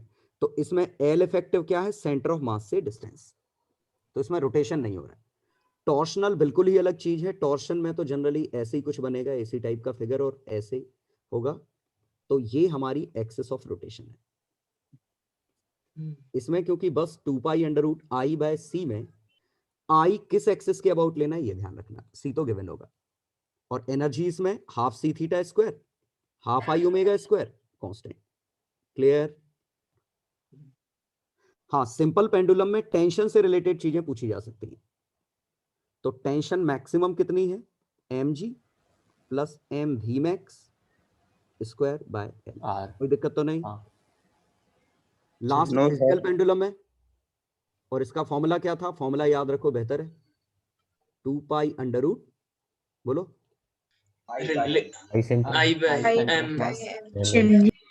मोमेंट ऑफ इनर्शिया इस एक्सिस के अबाउट, लेंथ क्या है? सेंटर ऑफ मास से डिस्टेंस। ये था, ठीक? कोई दिक्कत तो नहीं? दरअसल ये mgl ही इसका c है, I/c ही फॉर्मूला है। और ऐसे सोच सकते हो, अगर भूल भी जाओ तो इसको थीटा खिसकाओ, तो टॉर्क कितना आएगा? mgl sin theta. तो ये sin थीटा से कंपेयर करो, आ गया ना? जी सर। हाँ, इनमें से ये ग्रेविटी पे इंडिपेंडेंट है, ये इंडिपेंडेंट ऑफ फ्रेम और जी। ये समझ गए? जी सर। क्योंकि जिसमें जी आ रहा है ये भी जी पे डिपेंड करेगा, ये भी जी पे डिपेंड करेगा। तो पहले में ध्यान रखने वाली चीज एल सेंटर ऑफ मास का डिस्टेंस है। ऑब्वियसली यहां भी एल सेंटर ऑफ मास का डिस्टेंस है, लेकिन कौन सा कौन है? तो अगर इसी क्वेश्चन में ये टॉर्शन होता तो ये बॉडी घूम रही होती पूरी, टॉर्शनल पेंडुलम ऐसा बनता। क्लियर? ये टॉर्शनल फिजिकल ना वाला सर? फॉर्मूला लगेगा, सॉरी फिजिकल वाला। ठीक है, चलो मिटा दूं। जी सर। चलो, चौथा पॉइंट, टाइम पीरियड के कैलकुलेशन ऑफ मिसलिनियस में। देखो, इसमें हमेशा क्या ध्यान रखना कि जनरली रोलिंग वाला ही लफड़ा होगा, गंदा आएगा तो, और हमेशा रोलिंग के लिए यूज वर्क एनर्जी थ्योरम। अब चाहे क्वेश्चन कैसा भी हो, स्टैंडर्ड क्वेश्चन तो हम कर चुके हैं क्लास में बहुत, जैसे ये किया था हमने। तो इसको x खिसकाओ, तो ये k1 है, ये 2x खिसकेगा, तो एनर्जी आएगी half k1x² half k2 2x का होल स्क्वायर, और इसकी हाफ mv², और रोलिंग करेगा तो हाफ IV/r का होल स्क्वायर। तो m इफेक्टिव यहां से मिल गया, k इफेक्टिव यहां से मिल गया, तो k1 + 4k2 k इफेक्टिव है, m + I/r²। कोई दिक्कत नहीं है। दूसरा एग्जांपल, अब अगर एक बॉल को हम रोल करके छोड़ दें तो ये आगे जाएगी, ऐसे जाएगी, ऑक्सीलेट करेगी। तो इसको करने के लिए भी हमें थोड़ा दिमाग ये लगाना पड़ेगा। बंद करो माइक। अदिति। हाँ, ये यहाँ से ये यहाँ पे आता, वेलोसिटी 0 होती, जो भी होता। तो अगर हम इसकी इक्वेशन लिखते तो इसके पास कौन कौन सी एनर्जी है? Half mv², half I rolling कर रहा है v/r का whole square, plus mgl1 - cos theta. ये झेल रहा है? यहाँ पर तो mg का रूल लेना पड़ेगा ना? लिया ना, लिया तो नहीं, मैं वैसे ही पूछा, यहाँ इग्नोर नहीं मार सकते? ग्रेविटी वेरिएबल है ना, ग्रेविटी का टॉर्क या फोर्स वेरिएबल है ना, कांस्टेंट होता है तब इग्नोर मार देते हैं। यहाँ तो एक बार कभी फिर mg से। लग, अरे mg sin थीटा लग रहा है ना। अच्छा, ओके ओके, समझ गया। तो यहाँ से हाफ, अच्छे समझना, ये इंटरेस्टिंग क्वेश्चन है, I by r square v square, ये तो m इफेक्टिव मिल गया। लेकिन अब हमें ये हाफ के एक्स स्क्वायर बनाना है, तो के इफेक्टिव मिल जाएगा। तो के कैसे ढूंढेंगे, तो हम इसको लिमिट्स एक्सपेंशन करते टू हैं, रेस्क्यू cos थीटा को एक्सपेंड, हाँ, थीटा स्क्वायर और थीटा Yes, sir. को x बाय एल लिख लें। याद करो x डिस्प्लेसमेंट होता है सेंटर ऑफ मीन पोजीशन से, तो इसी को mgl x बाय एल का होल स्क्वायर बाय 2 लिख सकते हैं। तो यही हाँ। हमारा सॉल्व करने पे half m by L x square बन गया। ये जो आपने X लिया by फिर L फिजिकल कैसे? पेंडुलम बन गया एक तरीके से। हाँ, फिजिकल पेंडुलम बन गया, लेकिन तुम उसका के कैसे निकालोगे? ओके, अपन उससे निकालेंगे ना, अपन फिजिकल पेंडुलम में आई बाय mgl करते थे। देखो, फिजिकल पेंडुलम में एक पॉइंट होता है जो हमेशा फिक्स होता है, इसमें वो कौन सा पॉइंट है जो हमेशा फिक्स है? अपन जैसे मान ली सर, वो जो थ्रेड आपने जो थीटा हिंज नहीं रोटेट दिख किया, रही ना, हिंज नहीं दिख रही ना यहाँ। हाँ हिंज, वो एक्चुअली नहीं दिख रही, इमेजिनरी हिंज मान के वो मान लिया थीटा जिस पे रोटेट किया हो। मतलब ये होता है, इसका टाइम पीरियड ठीक वही आएगा जो तुम जुगाड़ की बात कर रहे हो, जो इसका आता है। यहाँ हिंज कर दो, हाँ उसको घूमने दो ऐसे,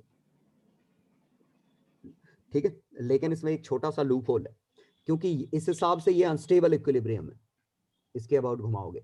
अगर ये रखा, ये तो पूरा घूम के भाग जाएगा ना, आंसर भले सेम आएगा। तो इसका आंसर बेहतर है हम ये कहें कि इसका आंसर इस जैसा आएगा, इस जैसा। ये ऑक्सिलेट करता है इसका आंसर, और इसका आंसर सेम है। हाँ। लेकिन बेहतर तरीका जैसा मैंने किया वो है, क्योंकि ये तो जुगाड़ हो गई। बेहतर तरीका क्या था, हमने काइनेटिक एनर्जी लिखी, पोटेंशियल एनर्जी लिखी, और ये थीटा को 1 माइनस कॉस थीटा को थीटा स्क्वायर बाय 2 लिखा, थीटा को x बाय एल लिख दिया, तो आंसर x के टर्म में आ गया, उससे k मिल गया, m फैक्टर मिल गया। सर ये भी अप्रोक्सीमेशन है ना, कि जब थीटा स्मॉल एम्पलीट्यूड के लिए ही सही है। हाँ ठीक है, याद आ गया? जी सर। तीसरा क्वेश्चन किसी बच्चे ने जो मुझसे पूछा था, शायद, अरे यार ये हर बार टच हो जाए, ऐसा कुछ था शायद, इसका SHM था, NTA का ही क्वेश्चन, पता नहीं ऐसा कुछ था। बंद करो। तो इसमें इसका वेलोसिटी हम, ये क्योंकि काफी गंदा क्वेश्चन था ऐसे, मतलब मुझे लगता नहीं कि ये आना चाहिए, क्योंकि रोलिंग करते समय यहां ओमेगा आर की वैल्यू भी नहीं ले सकते। क्लियर? क्योंकि इसके पास भी एक वेलोसिटी है, वो भी तो यहाँ वेरिएबल वेरिएबल v1 v2 और ओमेगा 3 वेरिएबल है। एक रिलेशन आप लिख भी लोगे कि omega r minus v2 equal to v1, तो अब भी आपके पास एनर्जी की इक्वेशन में सबको v के टर्म में तो नहीं लिख पाए, डायरेक्ट वर्क एनर्जी नहीं लग पाएगी, तो वर्क एनर्जी थ्योरम यहाँ काम नहीं करेगी, है ना? कोई हिडन इंफॉर्मेशन हो गया तो नहीं, फ्रिक्शन से सॉल्व करके आ जाएगा आंसर। तो ऐसे क्वेश्चन अपन करेंगे एडवांस में, तो अभी चक्कर मत पड़ना है, ठीक है? अभी तो डायरेक्ट तुम्हारी वर्क एनर्जी थ्योरम लग जाएगी, बिंदास आंसर लगा देना, सीधे आंसर आ जाएगा। क्लियर? जी सर। आप स्प्रिंग के क्वेश्चन की थोड़ी छोटी मोटी जुगाड़ याद दिला देंगे? कौन सी जैसे जुगाड़? के कॉस स्क्वायर थीटा वाली थी, और एक ऊपर वाली स्प्रिंग को नीचे ले आना। ये हाँ सर, एक ऊपर स्प्रिंग को, हाँ ऐसे याद रखा करो। सुनो,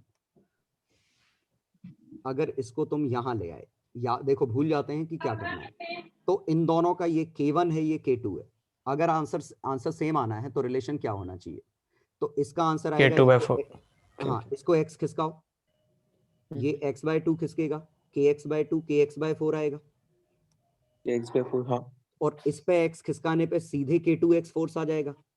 हाँ, और दोनों फोर्स सेम आने चाहिए, और सेम आने चाहिए। K1x/4 की वैल्यू K2x होनी चाहिए, तो K2 की वैल्यू K1/4 होनी चाहिए।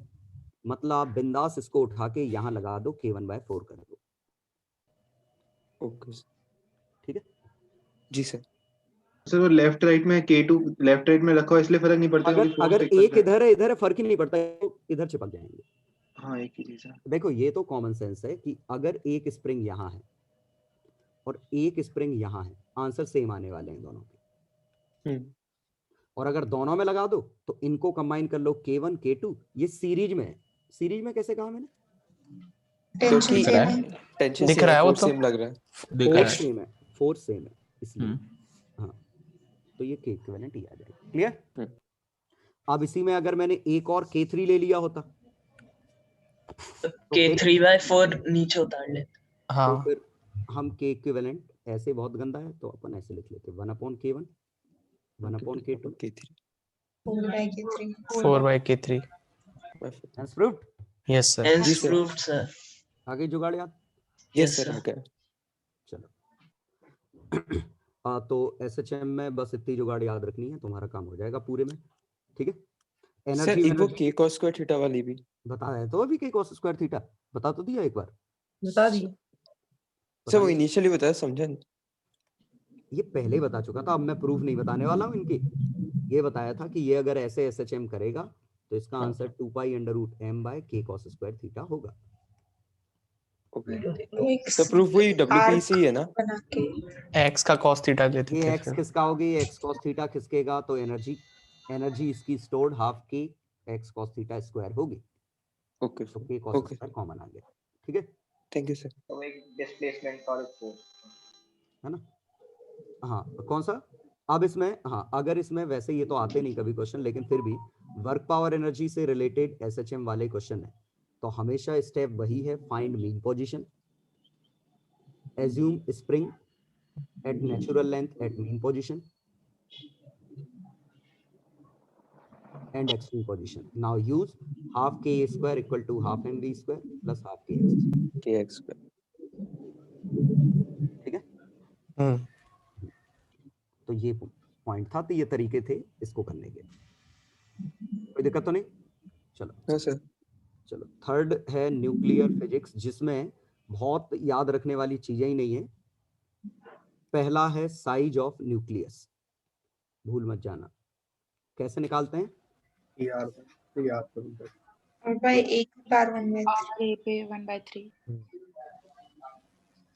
R0 approx 1.2 Fermi. Density of nucleus तो कांस्टेंट ही आई थी, कांस्टेंट थी।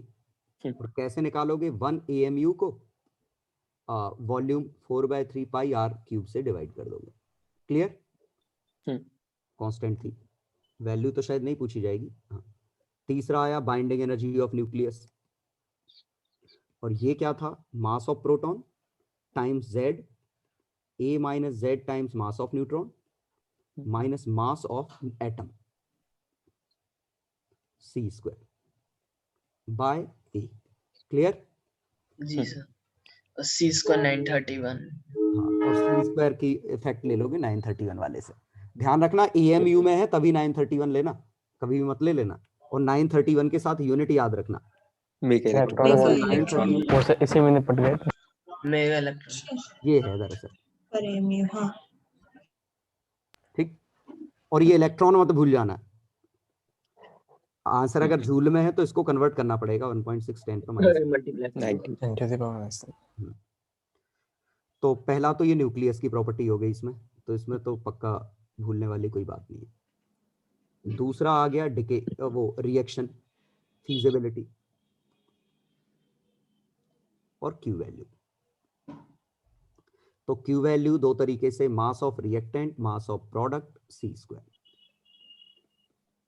सबका मास लेना है इसमें। ठीक है, मास सबका लेंगे, चाहे फ्री पार्टिकल हो चाहे ना हो, है ना? मासेस ऑफ ऑल, और बेहतर है पूरा लिखो, रेस्ट मासेस ऑफ ऑल।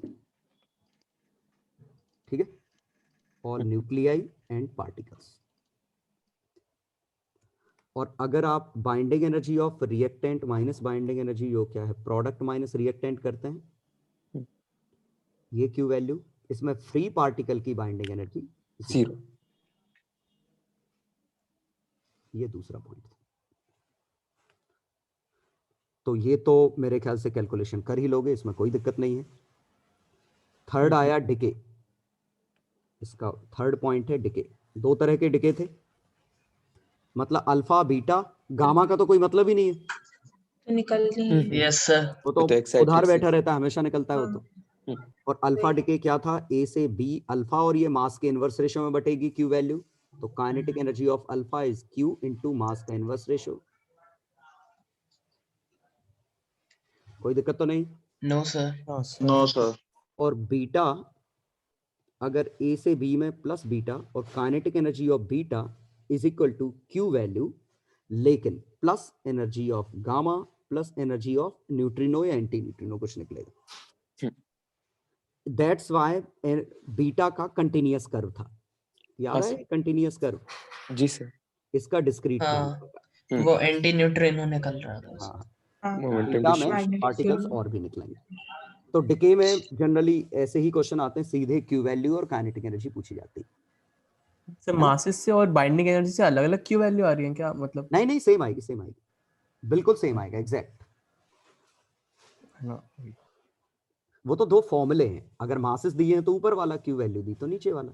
अच्छा, वो बोल रहे है ना, तो दो फॉर्मूले बताए हैं बस, कोई दिक्कत तो नहीं? No sir. लास्ट आया इसमें चौथा पॉइंट है रेडियो एक्टिविटी।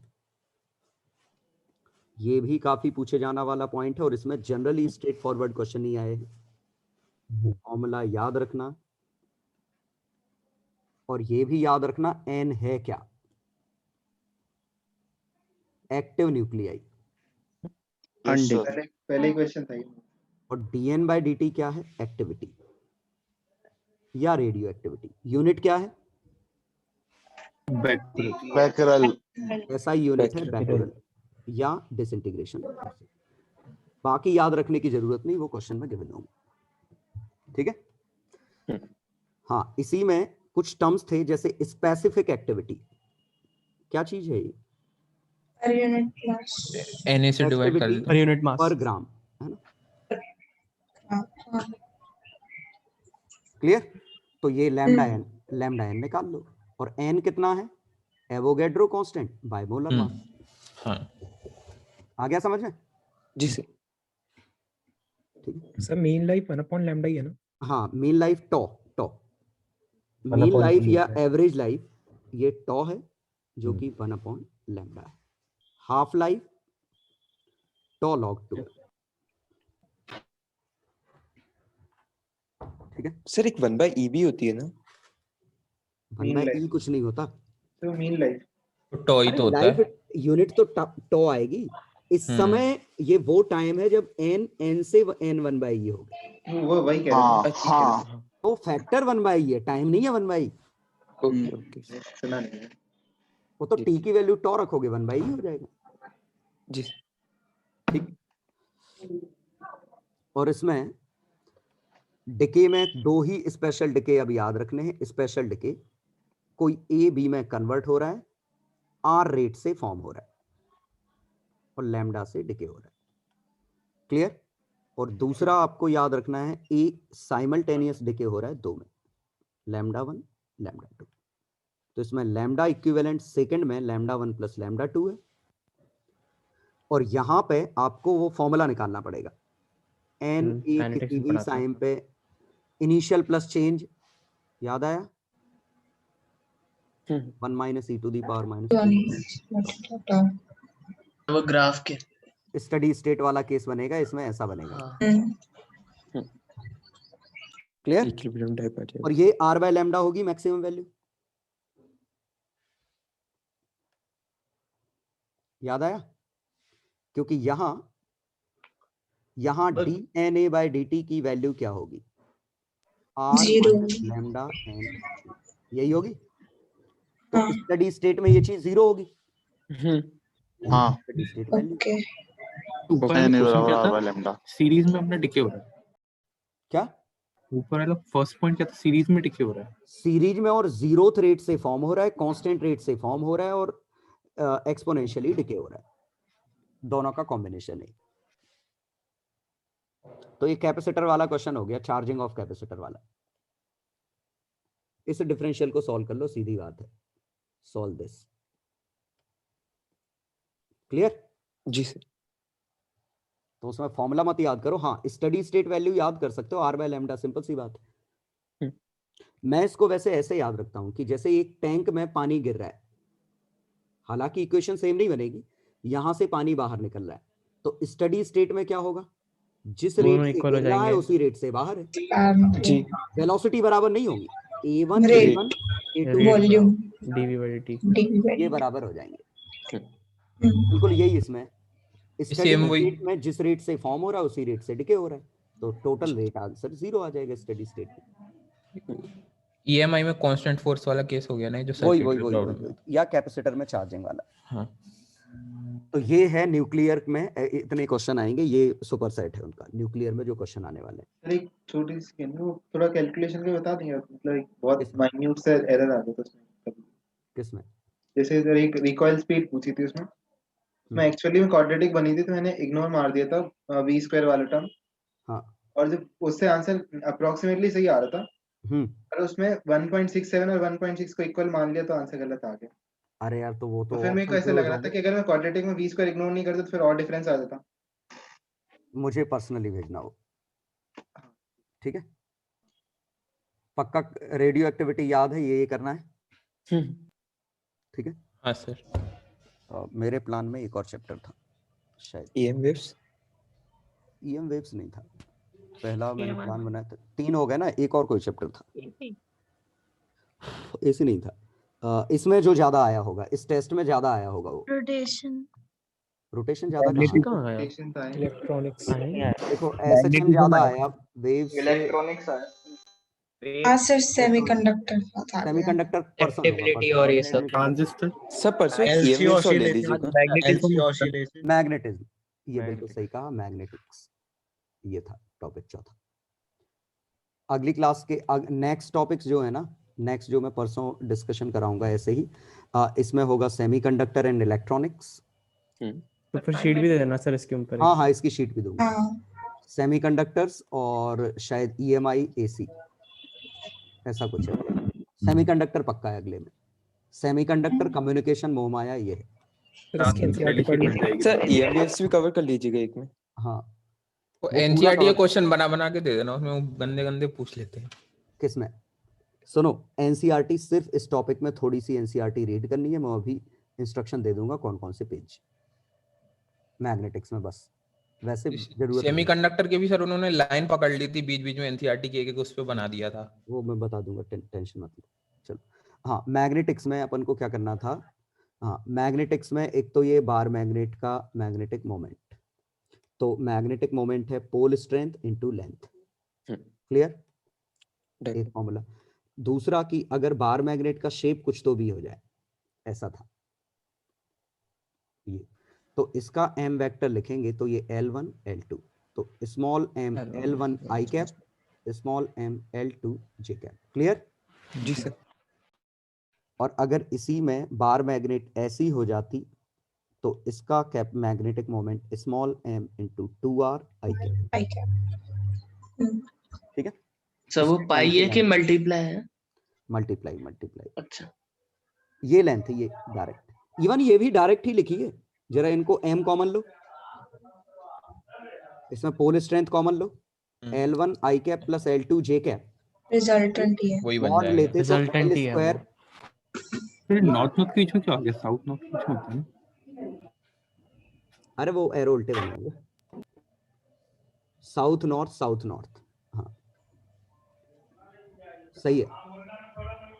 ये एरो ऐसा नहीं बनेगा, एरो उल्टी डायरेक्शन में आएगा, अपन को ये बार मैग्नेट खिसका के रखनी पड़ेगी दूसरी जगह।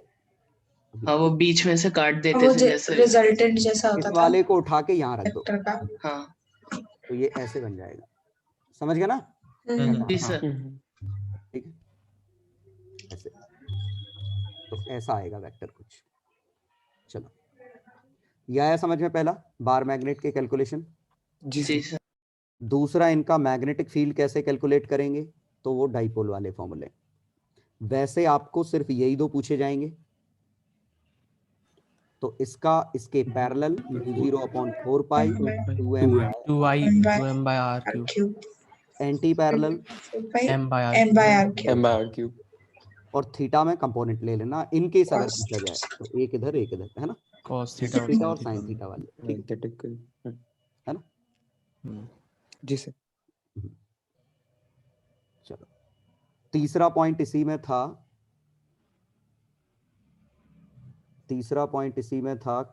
टाइम पीरियड का कैलकुलेशन। बार मैग्नेट को किसी यूनिफॉर्म इसमें रखते हैं तो क्या बनेगा, ये बहुत पूछते हैं। M by 35। तो time period 2 pi under root I by M mp है ना। और अगर वो वाइब्रेशन मैग्नेटोमीटर लिखा है तो इसमें बी की वैल्यू बी एच होगी। क्लियर? जी सर। तो इस पर से रिलेटेड पूछते हैं जनरल, ठीक है। तो इस पर से रिलेटेड दो क्वेश्चन होते हैं। पहला सीधे टाइम पीरियड कितना होगा, दूसरा मैग्नेटिक बार मैग्नेट का रेशियो कितना होगा, ये पूछते हैं। ठीक है, टाइम पीरियड का रेशियो या टाइम पीरियड पूछा है तो जैसे ये क्वेश्चन हम पूछ सकते हैं कि एस एन एक बार मैग्नेट ये है, दूसरी बार में क्या है टच, दूसरी बार मैग्नेट किसी और तरह की है, यहाँ पे बी एच कुछ और है, यहाँ बी एच कुछ और है, तो दोनों का टाइम पीरियड का रेशियो निकाल लोगे। हाँ सर। दूसरा क्या है, ये इंटरेस्टिंग क्वेश्चन है, बार मैग्नेट का रेशियो निकालने के लिए हम यूज करते हैं, उसमें क्या करते हैं, एक बार मैग्नेट हम सीधे रख देते हैं ऐसे, टाइम पीरियड T1 निकालते हैं। I1 plus I2 दूसरी बार मैग्नेट उल्टी रख देते हैं और अब ऑक्सीलेट करते हैं, इसका टाइम पीरियड आता है T2। तो T1 कितना बनेगा, 2 pi under root I1 plus I2 plus m1 plus m2। लेकिन यहाँ कितना बनेगा, I1 plus I2 I1 m1 minus minus M2। M1 minus M2। Yes, ठीक है। ratio। जी सर। तो M1 M2 का रेशियो निकाल लोगे। चलो ये इसमें से वाइब्रेशन मैग्नेटोमीटर वाले क्वेश्चन हो गए जो आते हैं, ठीक। नेक्स्ट एंगल ऑफ डिप से related question, angle of declination से रिलेटेड क्वेश्चन, ठीक है। एंगल ऑफ डिप पे ही क्वेश्चन बनते हैं और डिप के लिए बस आपको फिगर याद रखना है, बी एच ये है, बी वी ये है, बी नेट ये है। डिप कौन सा है, हॉरिजॉन्टल से कितना डिप किया, ठीक है।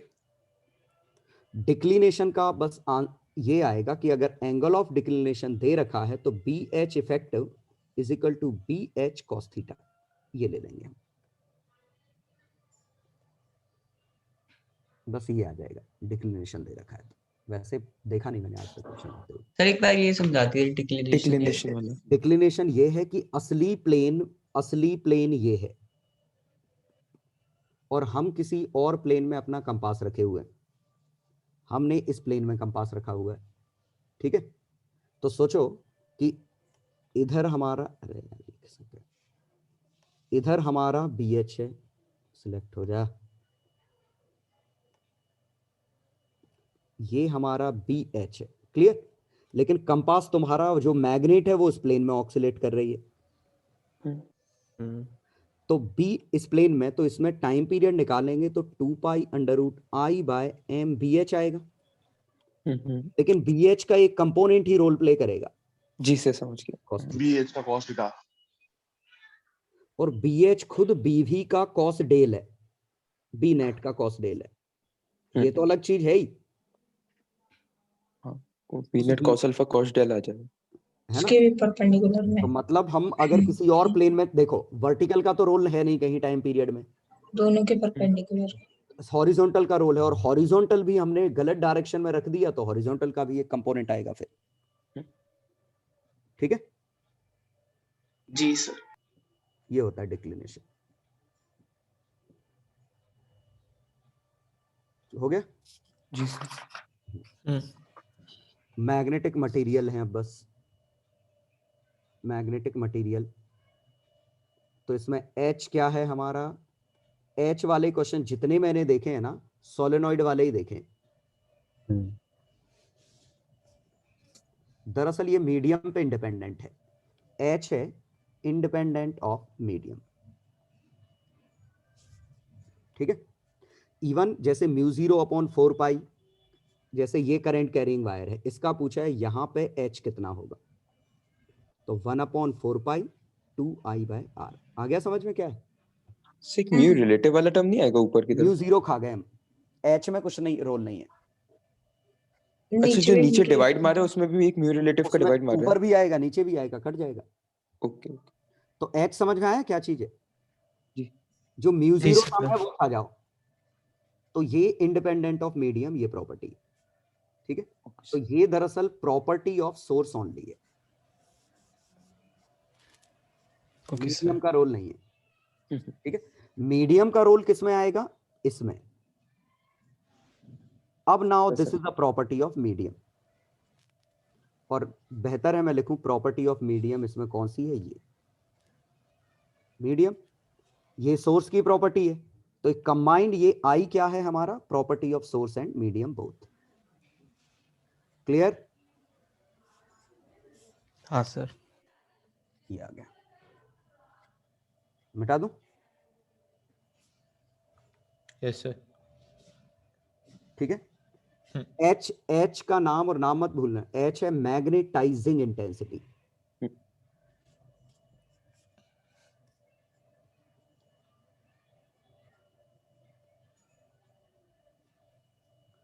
ठीक है।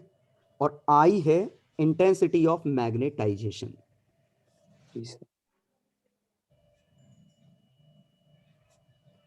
ये समझो जैसे इंटरेस्टेड और इंटरेस्टिंग में अंतर जो है वही मैग्नेटाइजिंग और इंटेंसिटी ऑफ मैग्नेटाइजेशन, अंग्रेजी है, तुम्हें समझ में आ जाएगा। करने वाला और जिस पे हो रहा है, हाँ, जिसकी वजह से मैग्नेटाइजिंग जो कर रहा है, और मैग्नेटाइजेशन जिसके अंदर हो गया है, कितना हो गया वो। और आई ही हमारा डाइपोल मोमेंट पर वॉल्यूम है। हाँ जी सर।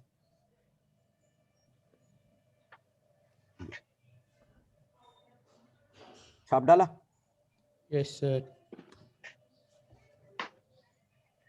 ठीक, बस अब तो खत्म ही हो गया कुछ। फेरो, पैरा और डाया, इनमें ससेप्टेबिलिटी इसकी नेगेटिव है, इसकी ससेप्टेबिलिटी पॉजिटिव है, इसकी काफी बड़ी है ससेप्टेबिलिटी, तो म्यू रिलेटिव इसका 0 से 1 के बीच में, इसका म्यू रिलेटिव 1 से बड़ा, इसका म्यू रिलेटिव 1 से काफी काफी बड़ा। ठीक है। ये वीकली अट्रैक्ट होते हैं, वीकली रिपेल, क्योंकि क्वेश्चन ऐसे आते हैं कि एक मटेरियल है जो बहुत वीकली रिपेल हो रहा है, तो बताओ वो कौन सा होगा। इस तरह के क्वेश्चन आ जाते हैं इसमें। ये वीकली अट्रैक्ट, ये स्ट्रॉन्ग अट्रैक्ट। या क्वेश्चन ऐसे भी आ सकता है कि मैग्नेटिक फील्ड लाइन बना दी जाए और अब कंपेयर किया जाए कि ABC में कौन सा मटेरियल, तो इसकी लाइंस स्लाइटली बाहर की तरफ, इसकी लाइन स्लाइटली अंदर की तरफ, इसकी लाइंस अच्छी खासी अंदर की तरफ। क्लियर? Line density.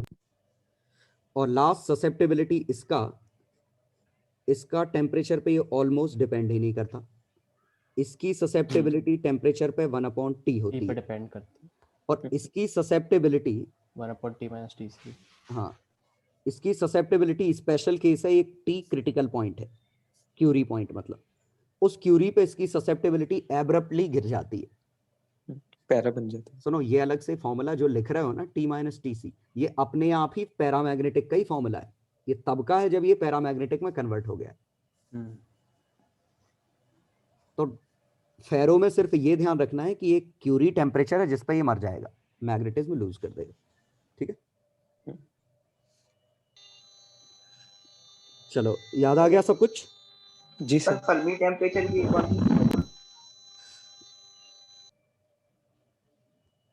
ये क्या माय आवाज आ रही है? हाँ, क्या फर्मी टेम्परेचर इसमें कहां से आ गया? कंडक्टर है ना वो, तो सेमीकंडक्टर का। और वैसे ही अजीब सी आवाज आ रही थी। चलो सर, एक सेकंड पेंडुलम का क्वेश्चन आ गया। सेमीकंडक्टर है। एक मिनट अभी रुक जाओ, लास्ट चीज और बता दूं। तो लास्ट पॉइंट इसमें है ये वाला। ठीक है, तो अभी मैंने रिवाइज करवाया था। बस इसमें ध्यान, बस याद क्या रखना है, ये I है, ये H। तो retentivity Y axis, Y axis, ये रिटेंटिविटी है, हाँ ये कोर्सिव कोर्सिविटी है ना। जी सर। तो क्वेश्चन ऐसे आते हैं, कोर्सिविटी एच है तो क्वेश्चन सिंपली ऐसा आएगा कि एक हमने परमानेंट मैग्नेट इसके अंदर रखी और इसमें हमने 2 एम्पियर करंट डाला, ये लेंथ 600 सेंटीमीटर है, नंबर ऑफ टर्न्स 1000 है, ठीक है, और ये 2 एम्पियर करंट जाने पे ये लूजेस मैग्नेटाइजेशन, तो फाइंड कोर्सिविटी। समझ गए? तो कोर्सिविटी क्या है, कुछ और नहीं, सिंपली एच है, और एच होता है mu 0 N I, by mu cut गया तो एन आई पूछा है, तो बस एन आई पूछा है, और एन दे रखा है 1000 बैच है, आई दे रखा है 2, ये इसकी कोर्सिविटी। समझ गए? सर 600 होगा ना? 600 सेंटीमीटर है मीटर। अच्छा हाँ, मीटर।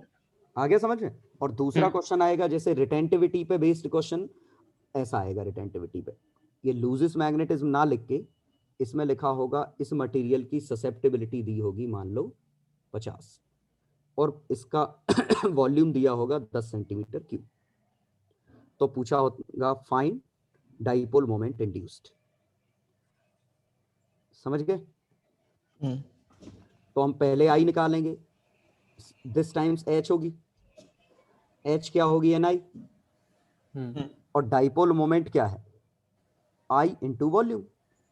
हाँ सर, मिल जाएगा? Yes sir. ठीक।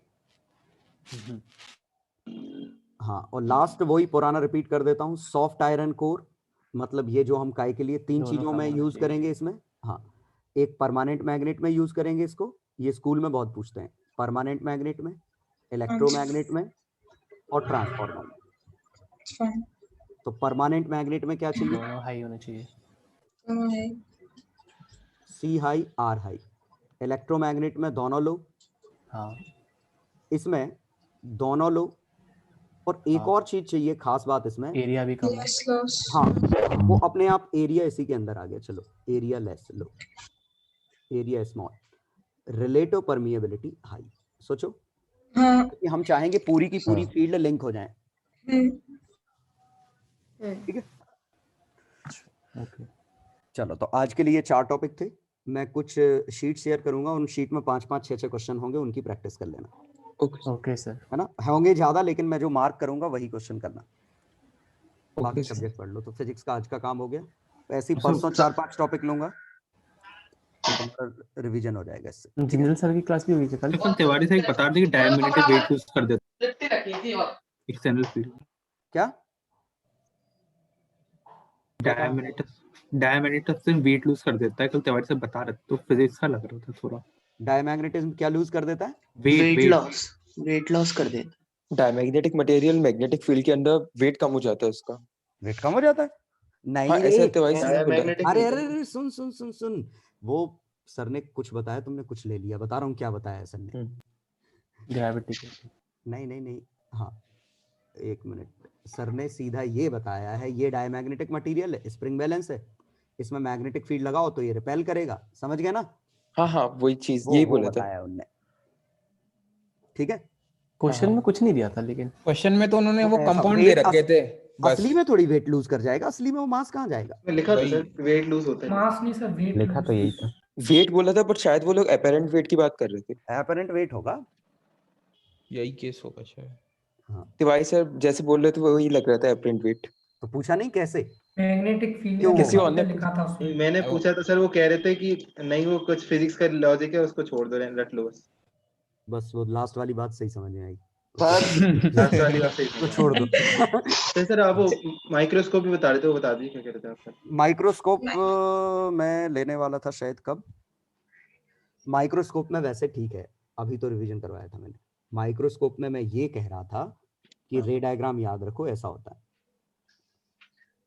ठीक है? इसको अपन डी पे बना लेते हैं। मैंने पहले भी कहा था, तब ध्यान नहीं दिया होगा, अब समझ में आएगा। ये थीटा जो ऑब्जेक्ट का थीटा है वही तो इमेज का थीटा है, सिमिलर ट्रायंगल है, और हमेशा ही सिमिलर ट्रायंगल बनता है इसमें तो। हाँ सर, ये सेंटर बहुत से ही भी। जेन्युइन डाउट है कि जब थीटा ही सेम बन रहा है तो मैग्निफिकेशन हुआ कहाँ? हाँ तो दिक्कत ये है कि हम इस थीटा और इस थीटा को डिवाइड नहीं करते, हाँ हम ये थीटा और इसको अलग हम डी पे रखते हैं और उन दो थीटा को डिवाइड करते हैं। एक मिनट, मतलब क्या? क्योंकि मतलब डाउट समझ में नहीं आया, तो डाउट ही नहीं आया। अरे ये बता रहा हूं, ये डिस्टेंस कितना है? डी है, कैपिटल डी है। हाँ है। ये डिस्टेंस हमारा है यू, तो एंगल इमेज सबटेंस कितना है? सेम है ना थीटा? हाँ एंगल ऑब्जेक्ट सबटेंस थीटा ये सेम भी है। थीटा, तो इस हिसाब से एंगुलर मैग्निफिकेशन तो जीरो है। सही बात है। तो फिर हमने एंगुलर मैग्निफिकेशन कौन सा निकाला? तो अच्छा। मुद्दा ये है, क्या हमें ये दोनों दिख रहे हैं? नेकेड आई से ये तो दिखेगा ही नहीं ना। हाँ अब तो इमेज तो दिखेगी। दिख रहा है, ज्यादा एंगुलर मैग्निफिकेशन सबटेंड कर रहा है, लेकिन हमें दिख ही नहीं रहा है, तो वो क्या काम का? तो बिना इसके हम मैक्सिमम एंगुलर मैग्निफिकेशन कितना ले पाते? वो क्या होता जब हम इसको डी पे रखते? समझ गए? इसीलिए हम डिनोमिनेटर में ये थीटा नहीं लेते। डिनोमिनेटर में थीटा कौन सा ले रहे हैं?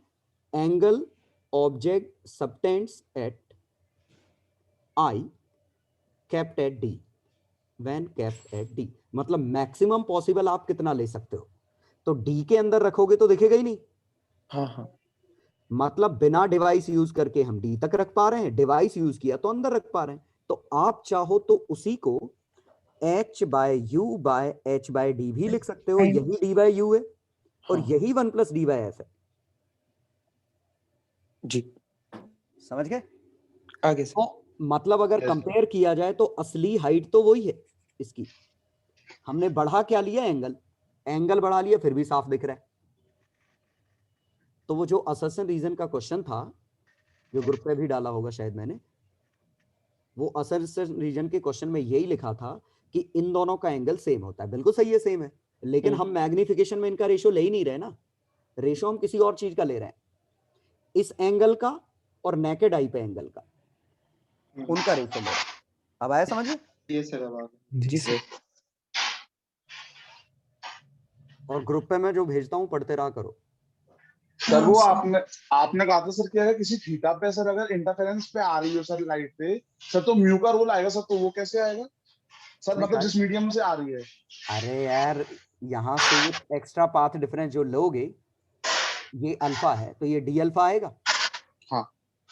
और ये डी अल्फा में एक म्यू भी मल्टीप्लाई होगा यहाँ का। हाँ। ऑप्टिकल पाथ लेते हैं ना, तो आ गया ना म्यू का रोल। लेकिन अगर ये पाथ होता ही नहीं तो अब म्यू मल्टीप्लाई करो जीरो में, क्या फर्क पड़ता है? हाँ हाँ हाँ। तो बहुत कर्कश आवाज है किसकी माइक की है। चलो एनीवे, तो पक्का है 4 टॉपिक आपने अच्छे से फॉर्मूले देख लिए? जी सर। है ना? जी सर। तो बढ़िया से इनको रिवाइज कर लो। मैं कुछ शीट अभी आधा घंटा लगेगा मुझे वो तैयार करने में। मैं शीट शेयर करूंगा और उनके कुछ क्वेश्चन मार्क शेयर करूंगा। 5-5 6-6 होंगे हर उसमें, टोटल मैक्सिमम 30 होंगे। 1 घंटे के अंदर अंदर हो जाएंगे। ठीक है? ऐसे ही अगले उसमें 4 टॉपिक लूंगा, तो ऐसे करके मैं 4-5 दिन में फॉर्मूले सब रिवाइज करवा दूंगा। ठीक है? सर बार मैग्नेट से एसोसिएटेड कोई पोटेंशियल एनर्जी होती है, जैसे अपने KP cos theta by r² होती थी डायपोल में? उसे मैग्नेटिक पोटेंशियल कहते हैं, लेकिन वो एनर्जी नहीं है। मैग्नेटिक पोटेंशियल होती है बिल्कुल same, KP cos theta by r², मतलब k p cos theta by r²। ये मैग्नेटिक पोटेंशियल है, लेकिन बस ये एनालॉजी के लिए है। असली में इसका वैसे एनर्जी वाला रोल नहीं है। ओके, ठीक है जी सर। चलो तो बच्चों मिलते हैं। एक सर हमारे कल शाम को मिलो। हाँ, कल टेस्ट है ना तुम्हारा? कल शाम को मिलूंगा मैं 5 बजे। पर्सनल जो भी डाउट हो, सड़े गले जैसे भी पूछने आ सकते हो। ठीक है? और कल है ना, और परसों हम अगले टॉपिक डिस्कस करेंगे। Okay sir. Okay sir. जिंदा सर का डिस्कशन हुआ पेपर का? जिंदा सर से पूछ लो यार, पता नहीं। मैथ्स की रोड रही जा सकती है। और इसमें करेक्शन जो हो, कहाँ है देवांश? हाँ सर, लिख लियो, भेज दे रहा आपको भी। हाँ हाँ ठीक है। इसमें उसका भी लॉजिक बता दीजिए। सर पिछली बार आपने है की, उसमें इस बार देख लीजिएगा। क्या? पिछली बार आपने की करेक्शन, तो इस बार देख लीजिएगा।